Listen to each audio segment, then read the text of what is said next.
Halo sahabat belajar, salam jumpa kembali dalam catatan si perantau. Salam belajar.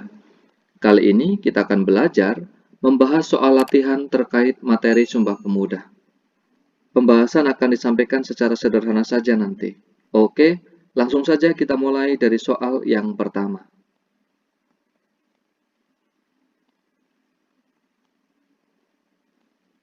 Foto di samping, jika dihubungkan dengan penerapan Pancasila, merupakan bukti penerapan Pancasila terutama pada nilai A. Ketuhanan, B. Kemanusiaan, C. Persatuan, D. Kerakyatan. Jawabannya adalah yang C. Persatuan. Kenapa persatuan?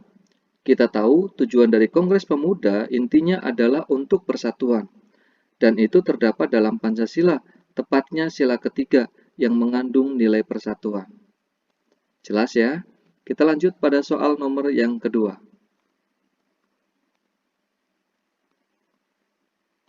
Sikap bangsa Indonesia yang sesuai dengan nilai luhur dan semangat Sumpah Pemuda di lingkungan bangsa dan negara tampak pada pernyataan A.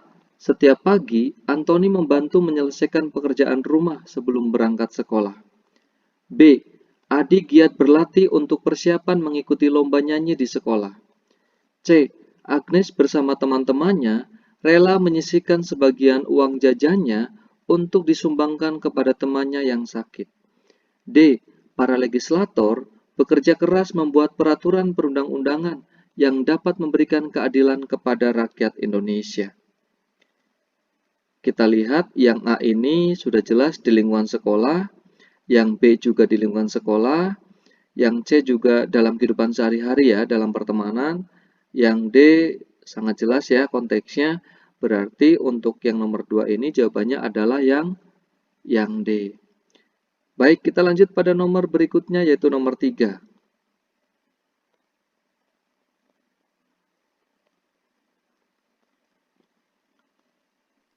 Nomor 3, persatuan dan kesatuan bangsa harus dijaga dalam bingkai negara kesatuan Republik Indonesia.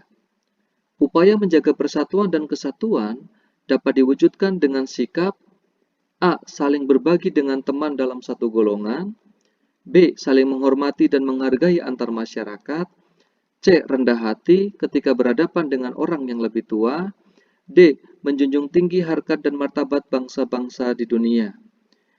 Nomor 3, kita coba lihat ya, yang A, enggak ya, kita berbagi tidak boleh pilih-pilih, hanya segolongan dengan kita saja, tapi kepada siapapun ya.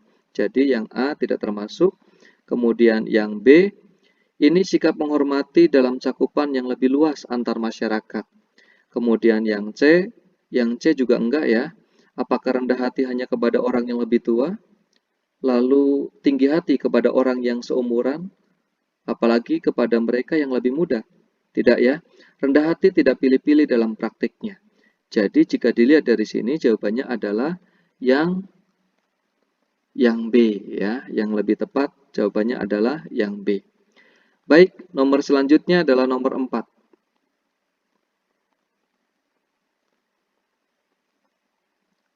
Nomor 4, perhatikan salah satu bunyi Sumpah Pemuda berikut ini.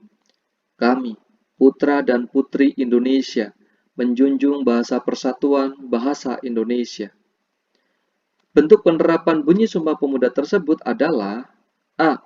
Menjadikan bahasa Indonesia sebagai alat komunikasi antar suku. B.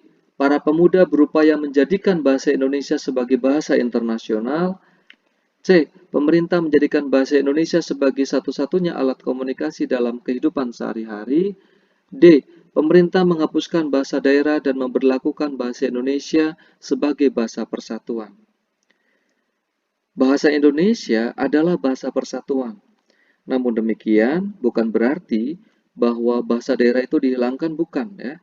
Bahasa daerah justru tetap dipelihara dan digunakan untuk berkomunikasi dengan orang yang sedaerahnya.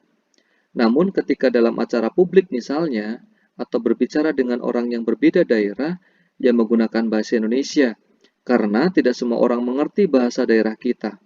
Maka menggunakan bahasa persatuan yang dapat menghubungkan antar suku. Jadi jelas di sini jawabannya adalah yang A. Jelas ya? Kemudian nomor 5.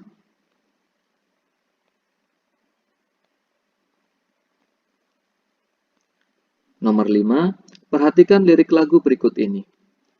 Satu nusa, satu bangsa, satu bahasa kita. Tanah air pasti jaya untuk selama-lamanya. Indonesia pusaka, Indonesia tercinta. Nusa bangsa dan bahasa, kita bela bersama. Makna di balik kata yang bercetak tebal dan bergaris bawah yaitu A. Walaupun kita berasal dari suku yang berbeda, tetap satu bangsa. B. Indonesia memiliki berbagai suku bangsa yang merupakan ciri khas bangsa Indonesia. C. Keberagaman suku bangsa Indonesia memiliki manfaat yang besar bagi bangsa Indonesia. D. Indonesia hanya membutuhkan satu bangsa agar tidak terpecah belah. Nomor 5 ini jawabannya yang tepat adalah yang A. Jelas ya? Oke, kita lanjut nomor berikutnya yaitu nomor 6.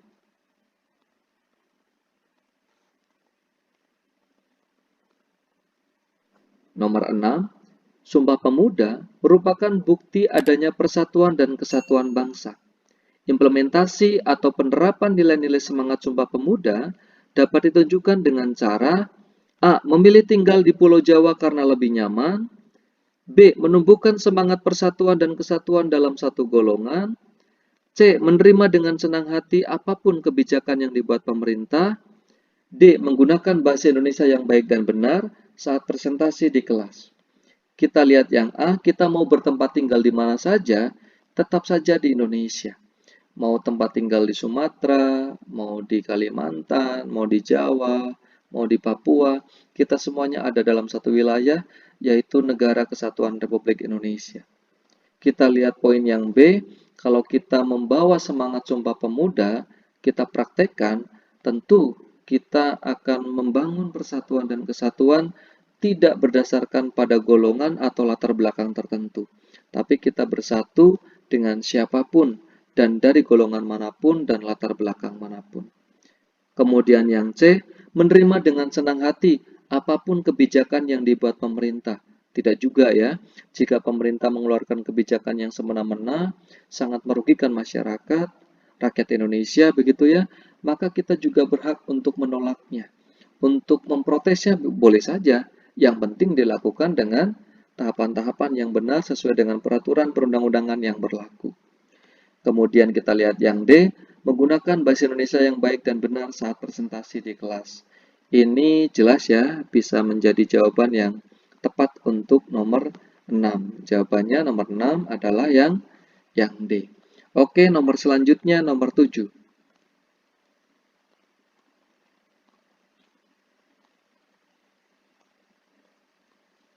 Nomor 7, setiap masyarakat memiliki kewajiban menerapkan nilai luhur Sumpah Pemuda, seperti menghargai perbedaan. Contoh sikap yang menghargai perbedaan yang dapat dilakukan oleh peserta didik di lingkungan sekolah adalah A. Mendengarkan pendapat teman dalam rapat di kelas. B. Menerima keputusan hasil rapat di Karang Taruna.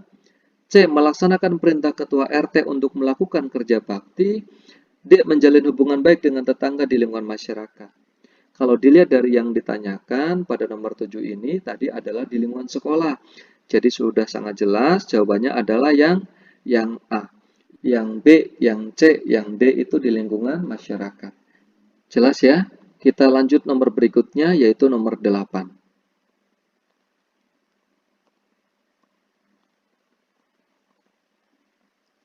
Nomor 8, tujuan organisasi kepemudaan ini adalah memperkuat hubungan antar siswa asal Sumatera, mengajari para pemuda dan mengembangkan budaya Sumatera. Organisasi yang terbentuk pada awal abad ke-20 tersebut adalah A. Trikoro Darmo, B. Jong Sumatra Nenbon, C. Pemuda Indonesia, D. Perhimpunan Pelajar-Pelajar Indonesia. Jelas sekali jawabannya ya, jawabannya adalah yang B. Oke, kita lanjut pada pertanyaan berikutnya yaitu nomor 9.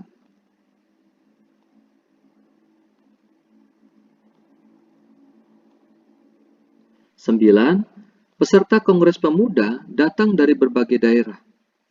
Organisasi kepemudaan dari berbagai daerah berkumpul menjadi satu dalam sebuah kongres yang akhirnya melahirkan peristiwa sejarah yang memiliki makna yang mendalam bagi bangsa Indonesia.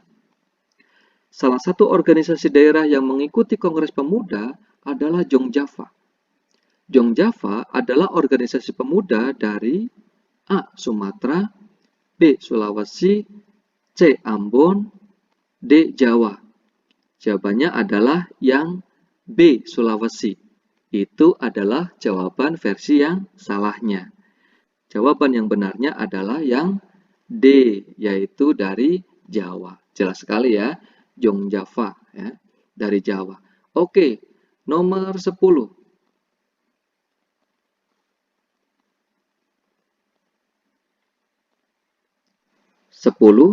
Sebagai seorang pelajar, Hubert hendaknya mampu menerapkan salah satu aspek Sumpah Pemuda, yaitu aspek satu bangsa, dengan cara A. Menjaga keutuhan wilayah Indonesia, B. Berteman dengan siapa saja tanpa membeda-bedakan suku, agama, dan budaya, C. Menggunakan bahasa Indonesia dalam berkomunikasi dengan teman yang berasal dari luar daerah, D. Tidak menyebarkan berita hoax yang memicu perpecahan wilayah Indonesia.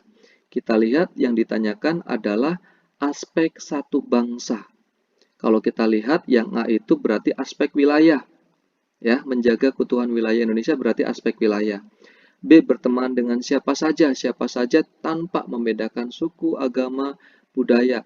Berarti pada poin yang B ini merupakan perbedaan berbagai macam suku bangsa. Kemudian yang C, menggunakan bahasa Indonesia dalam berkomunikasi. Yang C ini adalah aspek bahasa. Kemudian yang D, tidak menyebarkan berita hoax. Ini lebih merujuk kepada konteks hukum begitu ya. Oke, dilihat dari sini jawabannya nomor 10 yang tepat adalah yang B, yang berkaitan dengan aspek satu bangsa, yaitu berteman dengan siapapun tanpa memandang suku, agama, dan budaya. Ini adalah contoh penerapan, ya, penerapan implementasi dari aspek satu bangsa. Oke, demikian yang bisa disampaikan pada kesempatan kali ini. Semoga bermanfaat. Salam belajar.